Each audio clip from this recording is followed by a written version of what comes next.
welcome to Two Boomer Women. I'm your host, Agnes Knowles. I've been talking with Boomer women for almost a decade now. Well, I guess I've been talking to Boomer women all my adult life. Reinventing myself several times along the way, though, but always focused on us, Boomer women. With this incarnation of Two Boomer Women, I'll be interviewing other women who have a message of interest for our demographic. If you want to hear about or learn about something specific, let me know and I'll find someone who understands us to talk about it. There's a contact page at twoboomerwomen.com. If you want to be a guest on Two Boomer Women, bring it on. There's an application form at the website too. Finally, this show is all about conversation. We women know its value. We know how to do it, and we must perpetuate the art form. So let's get started with today's show.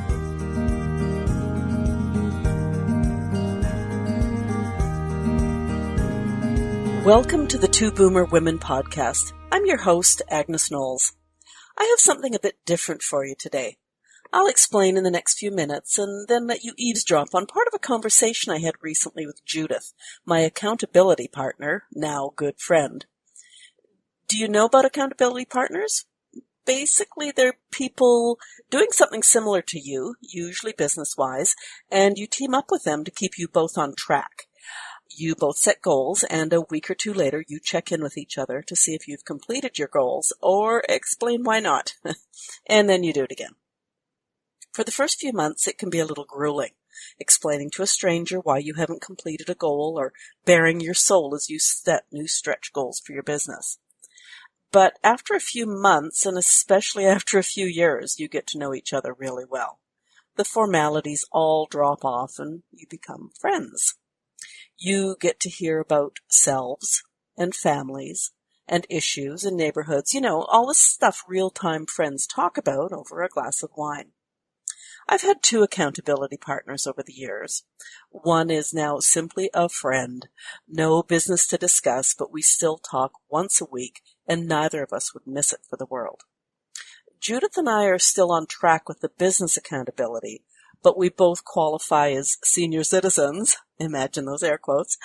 So that is a topic of conversation, especially regarding the Canadian government. I'm not going to go into too many details here and now, but stay tuned as the Grey Ruckus adventure builds. So, the Canadian government and the way it treats its senior citizens. We're 15 months into the pandemic, so the most obvious thought here is the senior lives lost due to COVID-19 in care facilities. In fairness, a lot of those jurisdictions are provincially mandated, but the tragedy is of such a scale that I think the feds need to get involved on some level. In BC, where I live, I listened to our seniors advocate on talk radio recently, and she did nothing but irritate me. After a career in residential facility care, I have a lot to say on the matter, and I'm not sure that advocate would appreciate some of the things I might say. As a non-resident Canadian, Judith has been dealing with several things over the couple of years we've been talking. The most immediate issues are one provincial, one federal.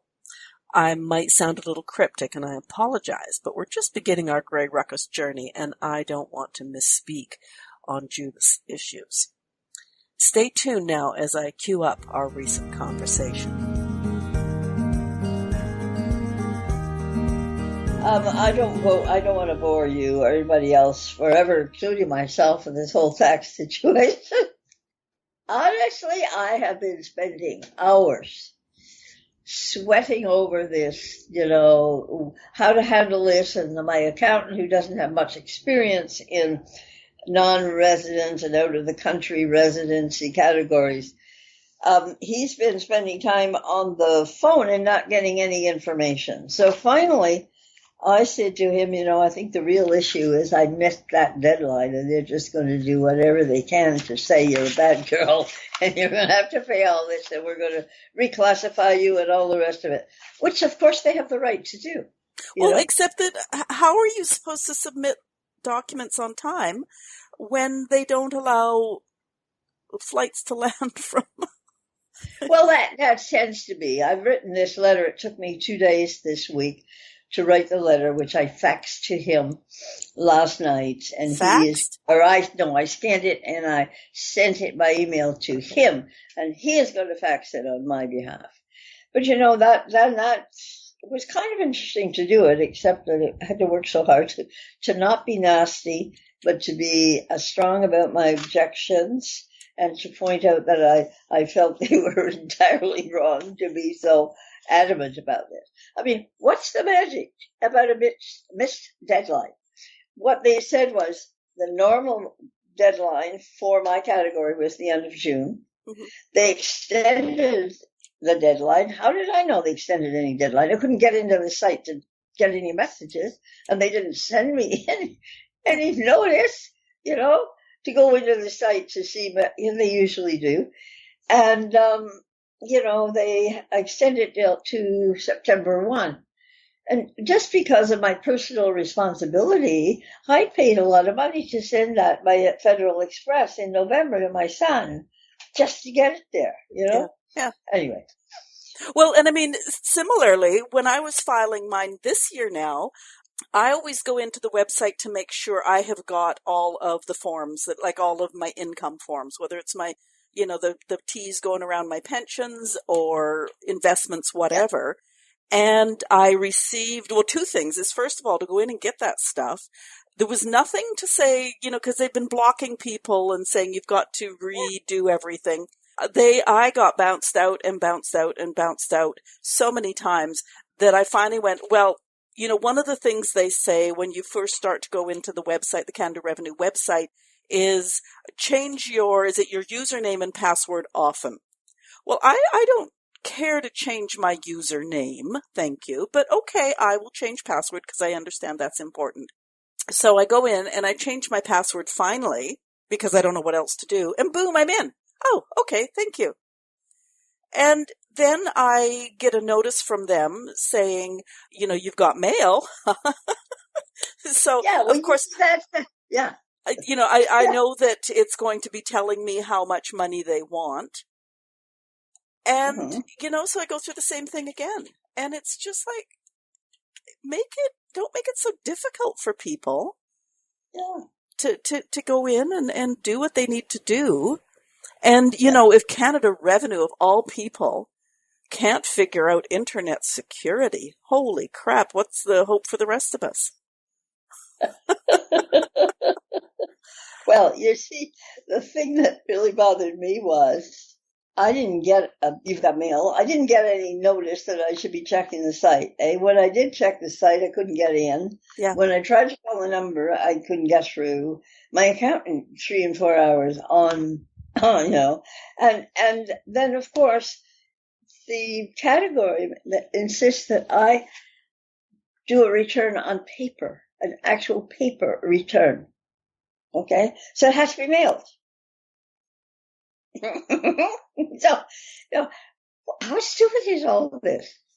Anyway, I got busy yesterday and this morning, driving myself crazy. I was going to write, as I told you, and thank you for the information about Bob Hamilton. I was going to send my son. I got him all prepped to do this. I'll email him a letter to Bob Hamilton, and he would send it registered mail. And then this morning, sweating away here for an hour and a half, I was sweating over this letter. And finally I said, you know what? I'm not going to do this. Because let's just go with the one I've already faxed, that Mike will fax for me to the other division and see what pops up. Because if I go the other route, do I make somebody mad? Do I get Bill, stir up a hornet's nest? And I can't be bothered anymore. Well, except that, we're right back to that square one that I used to say, and I'm sure you said about your parents, was that, oh my God, like doctors, teachers, lawyers, you do not argue with them. That's right. And I'm sorry, but sometimes you need to question these people. They are not the be all and end all, and yet they're putting us back in that position. And is it because we're senior citizens? Is it because we're over 65, so we present as stupid? Yeah. I don't get it. And things are going to have to change, on a go forward basis, because far brighter people than you and I are hitting those golden years that they're tarnishing Yes. like crazy. Yeah. Well, you know what? I thought too, well, I'm just going to concentrate on writing this co-writing this article with Agnes. And, you know, it might help some other people along the line. It would have helped me too 20 years ago, but, you know, really and truly, it is true. The Canadian government is failing its senior population. So, Well, I find that life in general is failing its senior population. yeah. Now, for example, this morning what was I trying to get into? Oh, to rebook. Now, I had my Pfizer shot early because I work with the frail elderly. So Yes. unbeknownst to me now, they're saying, my daughter just happened to spot something in one of the groups she was in, saying if you booked your first shot before April 6th, you now have to go on again to the website and rebook in order to get your second one, to make sure you're registered for the second one. So I Why? well, beats me. But so anyways, I go online to to make sure I'm registered for my second shot because I had my first one in March. And I get stuck in that loop, you know, where you have to click the box that says I'm not a robot. And then there's a little box comes up to say, click all the buses. So I click a bus. Oh, no, this is how you verify a Google Doc. Yeah, like anything So I click that bus. It fades out and another bus might come up. I click another bus. It fades out and a car comes up. I click another bus. I finally finish clicking all the buses. Click done or finished or enter or whatever it was. And I get another box up and I have to identify all the bicycles. So I identify all the bicycles. I click done. And then I have to identify all the stairs. I click that. It disappears. I get this little spinning wheel and I get a box that says, verify you're not a robot. I did that approximately 6 times and they still did not believe I was not a robot. So I phoned in. And of course, then you get stuck in the phone tree. Finally got a person who took all my information and basically sent me a registration number, which means I now just wait for an invitation to re-register. So I said, I have a question. I said, I have a client that I booked for on April 6th. Is she in the system or do I need to rebook? And she said, well, have her phone in again and just make sure she's registered. I said, I can't she can't do that because she's totally blind and she's in her 90s. She's quite frail. Thinking, can I not just do this for her? I have all of her information because it was me that booked her the first time. And it's like, no, go onto the website and do it there. And I said, okay, so you want me to get stuck in that I'm not a robot circle again? And she just, so basically that was the end of that. So just out of curiosity, because I was waiting for a process on the computer, I kept in that loop of I'm not a robot. I don't know how many times until I was so ticked off that I just closed the window. But, so there's that. Yesterday I'm working another frail elderly woman in a wheelchair. There is not a sidewalk that I could find that was built for a wheelchair. We're either over every joint, or I'm holding onto that wheelchair so tightly so it doesn't veer off into traffic or whatever. And it's just like, really? I'll volunteer. And I said this about my mother and Courtney. I will volunteer to take her scooter down ramps, or let you take her scooter down the ramps to see if this curb ramp actually works for a scooter. It's great to say you're doing it. You're making things accessible, but you didn't test it with anybody.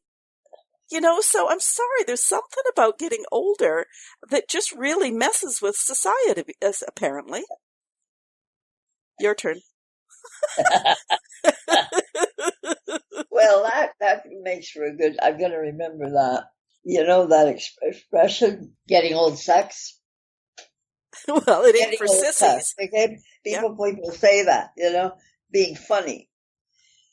But that when we write this article, maybe I will slip in something about the Canadian government makes sure for its senior population that getting old sucks. These are the different ways it happens. Well, you and I have had this discussion before. We are a northern climate.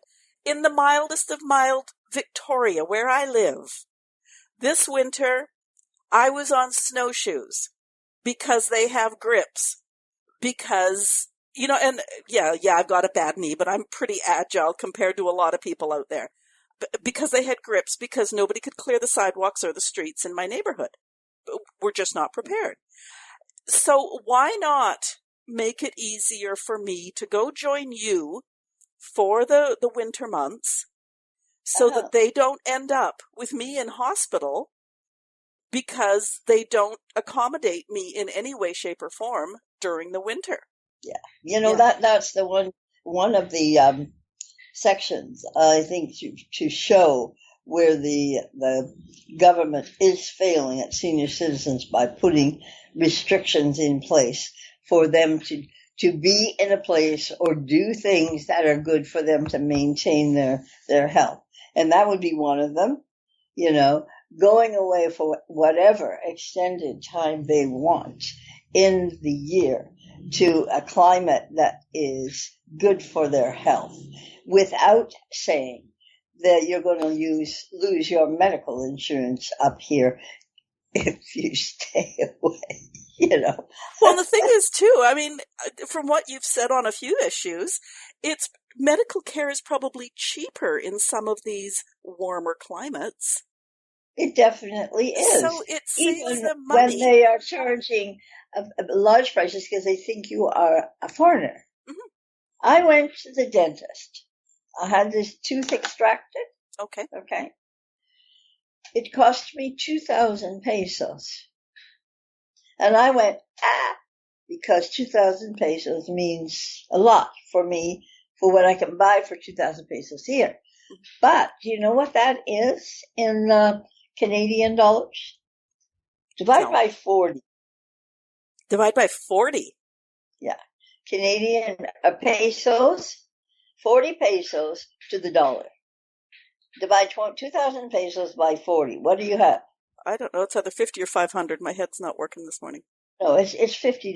It's $50 our money. Because even at $500, that would be cheap up here. So $50, yeah. Is what it costs to one of the two best dentists in town. Yeah. $50. There's no way I would have had that tooth extracted for less. Oh, jeez. What?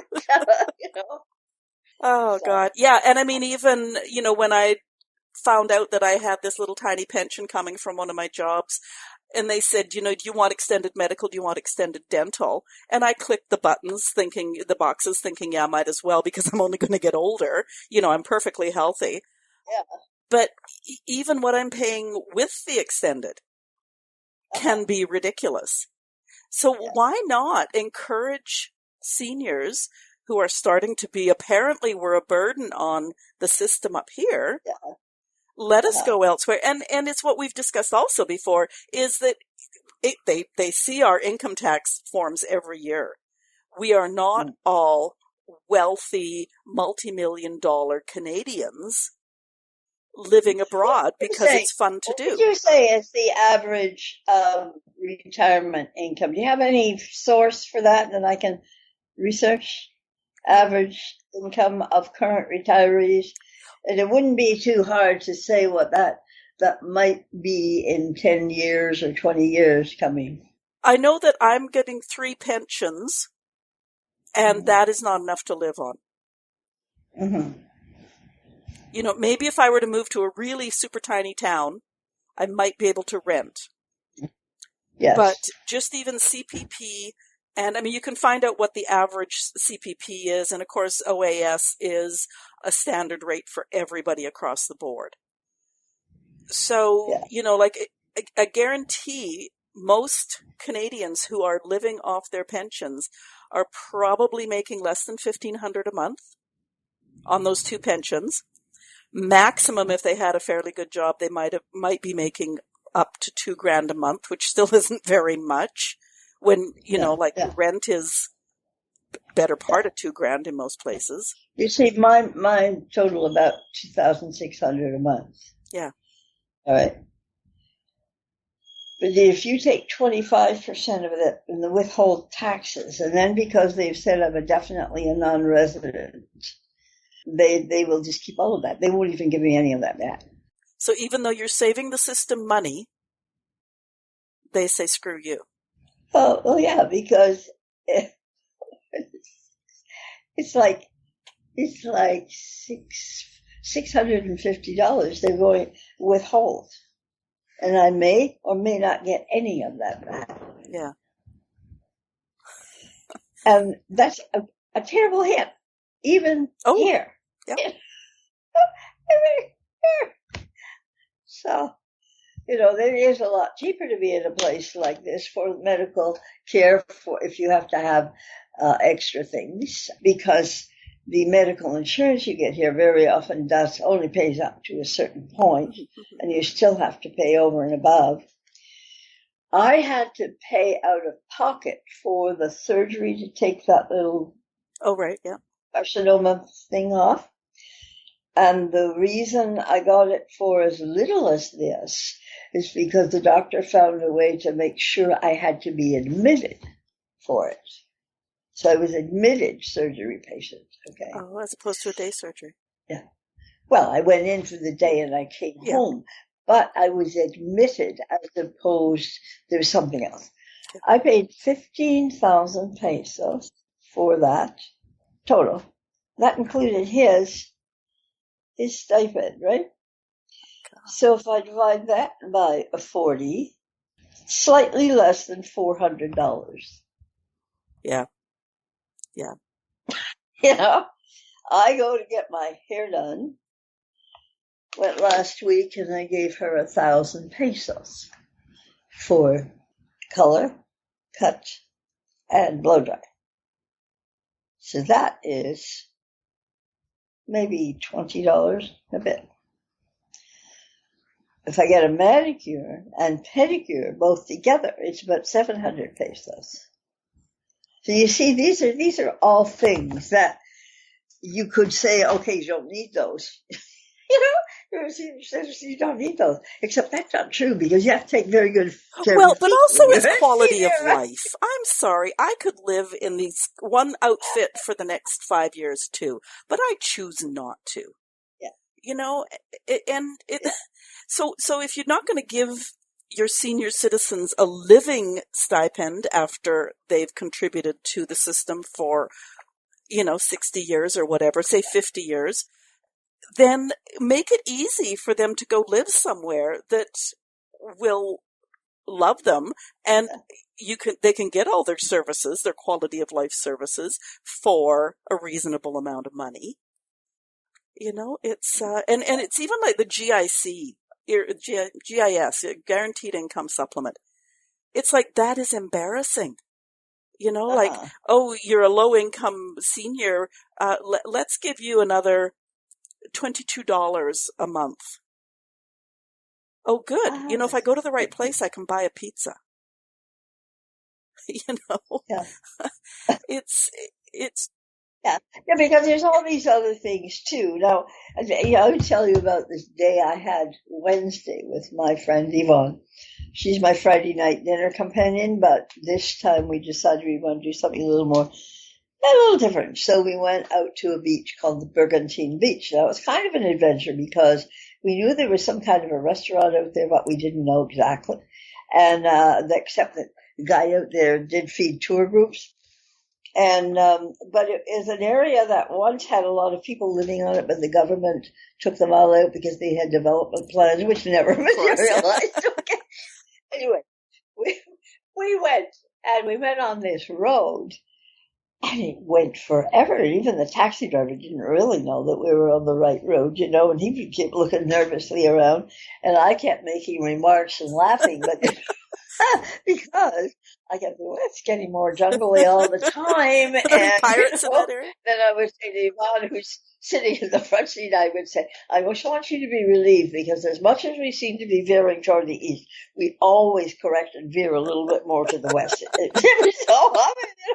However, it turned out to be the absolute gem of a day. The restaurant was very, very tacky, okay? But it was there, and the most beautiful beach with nothing else on it except some little tiny jola, little rowboats, fishing boats in the water. And it was kind of pricey, the meal. But so I'm going to tell you, we both had a fresh piña colada, a ripe, whole, real piña colada from that inside, right? Yeah. Those each cost 500 pesos. It's maybe $10 Canadian.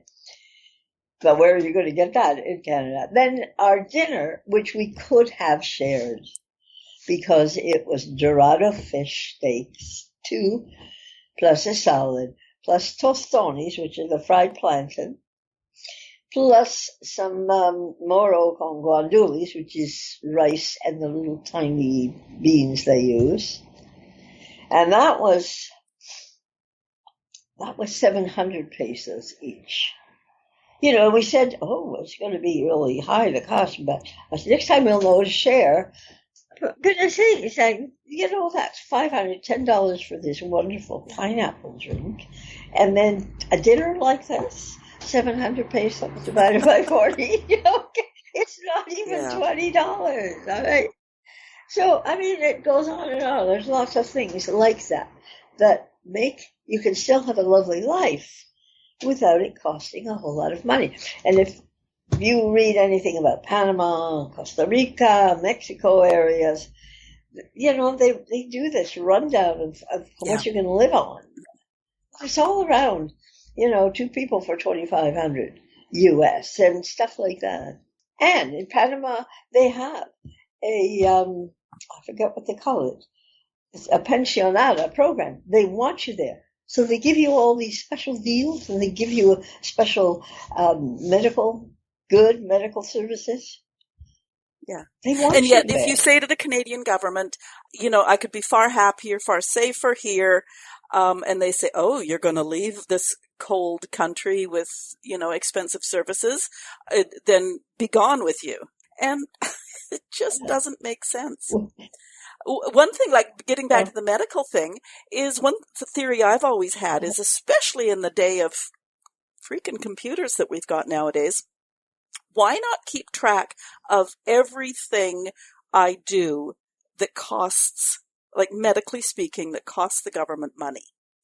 And this is for everybody, and it's not hard to do. I've got a PHN, so just plug it in.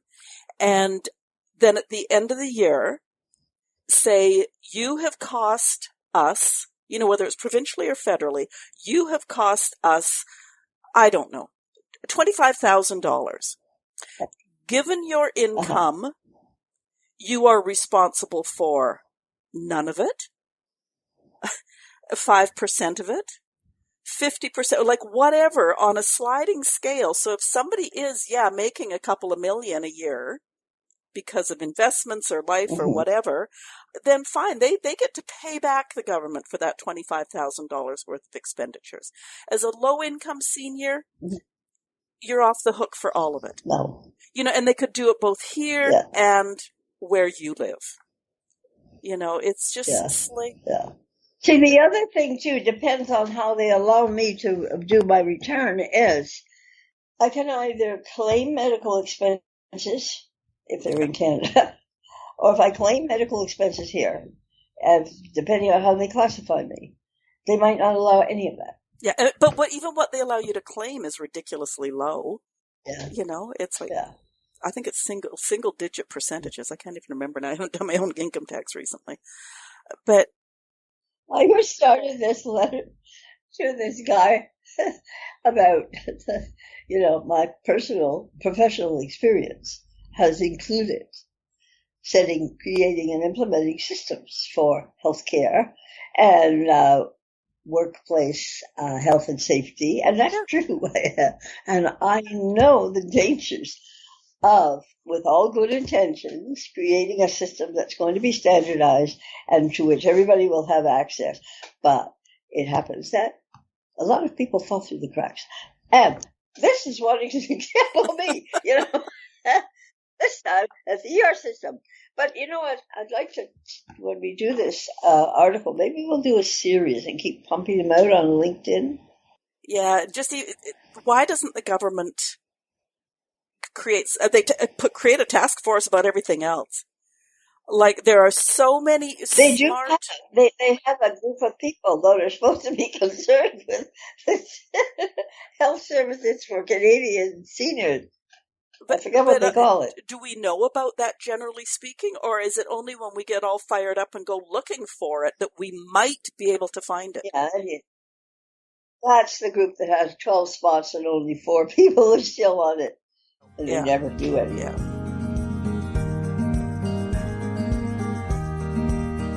And I'm back. I mentioned Judith was non-resident, living in a lovely locale, but she's still a Canadian and only one of many who live abroad. Did some of her cost of living stats shock you? I was stunned. Made me want to pack up and move. Government be damned. I'm putting those numbers in the show notes if you want to check them out again. Now, we discussed pensions, and I'm going to put all the federal government links in the show notes as well. But I did do some research after we talked, and here are the grim numbers. Every old age pensioner in Canada is eligible to receive $618.45 a month if you meet the requirements. That's the OAS, Old Age Security. CPP, the Canada Pension Plan, is based on your work history and income earnings during those work years. The average payment for new beneficiaries in 2021 was $738.58. The maximum payment, so if you earned a really good salary over the course of your work years, is $1,203.75. If you add those numbers together, a senior citizen in Canada maxes out at under $2,000 a month.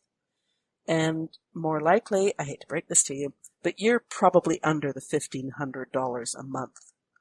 The government tries to be generous and offers a guaranteed income supplement, the GIS. If you're single and getting only the OAS, the Old Age Security, the government tops that up by $923.71 a month. So you have $1,542.16 to live on each month. If you earn that average CPP of $738.58 a month, that gives you an annual income of $8,862.96 a year, and the feds will top that up by $419.71 a month, and you're now rolling in dough, living on $1,776.74 a month. So $1,776.74 a month. And I don't know about you, but that barely covers my rent.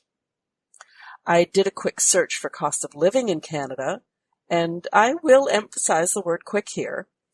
But here's what I read, and I quote, "The cost of living in Canada varies from city to city. However, the national average cost of living for a single person is estimated at $2,730 per month." And that article was dated January 2020. And okay, I think I've ranted enough for today. If you're interested in keeping track of Judith and my Grey Ruckus journey, email me at agnes@greyruckus.ca, and I'll add you to our list. We may contact you for some input too, if that's okay. And yes, you can maintain your anonymity. Thanks so much for tuning in to Two Boomer Women today. I won't often hijack the episode like I did today, but this is important, and someone has to start the ball rolling. At our age, we have to choose a cause to defend, and, well, this is mine. I'm back to a regular guest interview next week, and my guest will not disappoint. She's lovely and interesting and will help you handle your stress. Perhaps I should sign up myself. Remember to check out our new feature, Manly Monday. It started the last Monday of May and will be a monthly feature on a go-forward basis. Thanks again. Have a great rest of the week.